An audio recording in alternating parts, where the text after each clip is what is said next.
முதல் வாசகம். நம் பாஸ்கா ஆடாகிய கிறிஸ்து பலியிடப்பட்டிருக்கிறார்.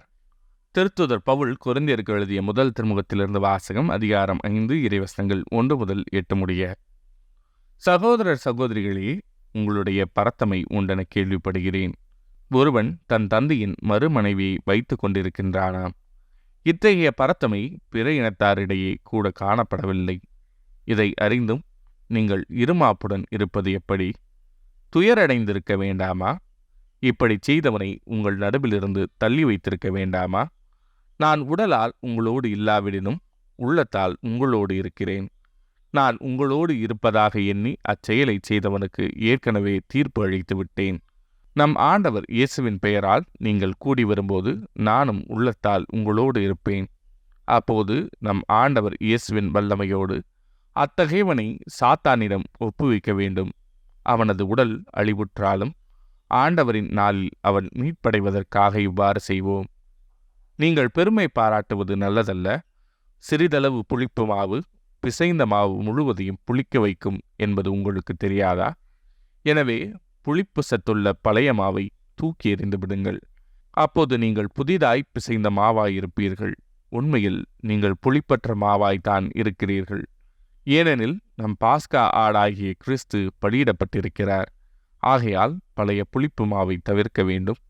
தீமை, பரத்தமை போன்ற புளிப்பு மாவோடு அல்ல, மாறாக நேர்மை, உண்மை போன்ற புளிப்பற்ற அப்பத்தோடு பாஸ்காவை கொண்டாடுவோமாக. இது ஆண்டவரின் அருள்வாக்கு. இறைவா, உமக்கு நன்றி. பதிலுரை பாடல். ஆண்டவரே, உமது நீதியின் பாதையில் என்னை நடத்தும். நீர் பொல்லாங்கை பார்த்து மகிழும் இறைவன் இல்லை. உமது முன்னிலையில் தீமைக்கு இடமில்லை.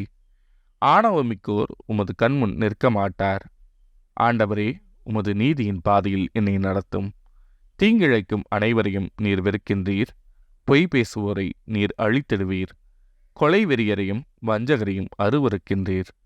ஆண்டவரே, உமது நீதியின் பாதையில் என்னை நடத்தும். ஆனால் உம்மிடம் அடைக்கலம் புகுவோர் அனைவரும் மகிழ்வர். அவர்கள் எந்நாளும் கழித்து ஆர்ப்பரிப்பர். நீர் அவர்களை பாதுகாப்பீர். உமது பெயரில் பற்றுடையோர் உம்மில் அக்களிப்பர். ஆண்டவரே, உமது நீதியின் பாதையில் என்னை நடத்தும். நற்செய்தி வாசகம். ஓய்வு நாளில் இயேசு குணப்படுத்துவாரா என்று கூர்ந்து கவனித்துக் கொண்டே இருந்தனர். லூக்கா எழுதிய தூய நற்செய்தியிலிருந்து வாசகம். அதிகாரம் 6 இறைவசனங்கள் 6 முதல் 11 முடிய. ஓய்வு நாளில் இயேசு தொழுகை கூடத்திற்குள் சென்று கற்பித்தார். அங்கே வலக்கை சூம்பியவர் ஒருவர் இருந்தார்.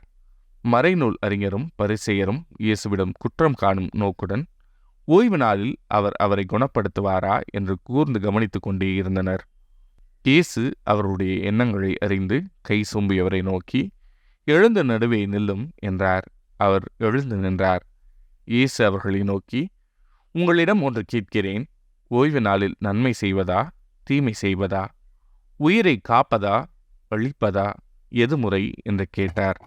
பிறகு அவர் சுற்றிலும் திரும்பி அவர்கள் யாவரையும் பார்த்துவிட்டு, உமது கையை நீட்டும் என்று அவரிடம் கூறினார். அவரும் அப்படியே செய்தார். அவருடைய கை நலமடைந்தது. அவர்களோ கோப வெறி கொண்டு இயேசுவை என்ன செய்யலாம் என்று ஒருவரோடு ஒருவர் கலந்து பேசினர்.